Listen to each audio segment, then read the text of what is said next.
Assalamualaikum warahmatullahi wabarakatuh. Perkenalkan, nama saya Nabila Anggraini, Prodi D3 Kebidanan. Pada video kali ini saya akan menjelaskan mengenai anatomi panggul. Sebelumnya dosen pengampu saya Ibu Risma Putri Utama, SSTMK.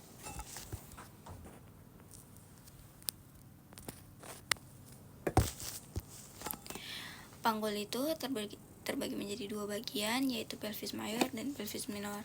Pelvis mayor itu terletak di bagian atas, yaitu panggul yang lunak yang terdiri dari otot-otot dan ligamen. Nah, sedangkan pelvis minor itu terdiri dari tulang-tulang.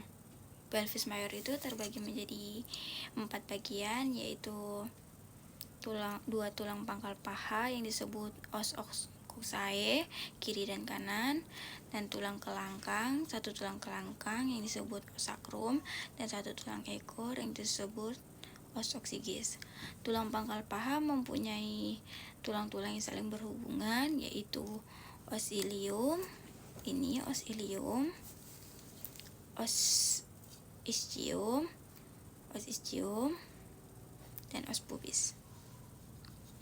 Nah, di bagian atas ini ada bagian yang tebal. Ini disebut crista iliaca.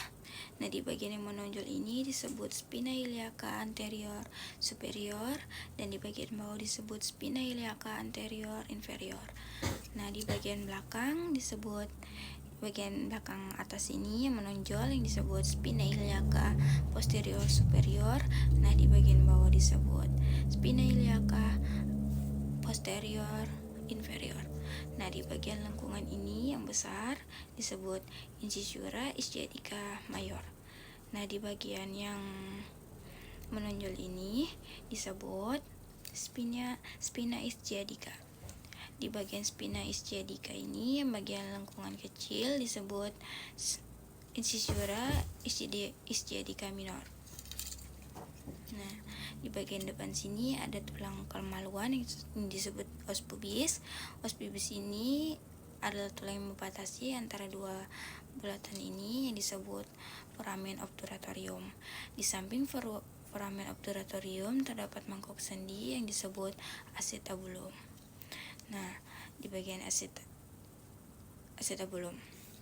Nah, yang ini disebut tulang duduk yang berfungsi untuk menopang berat badan saat kita duduk, yang disebut tuber ischiadica.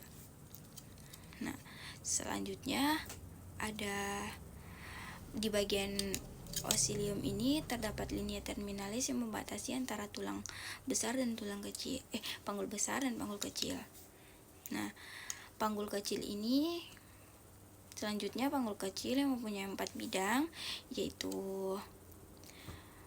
tulang panggul atas,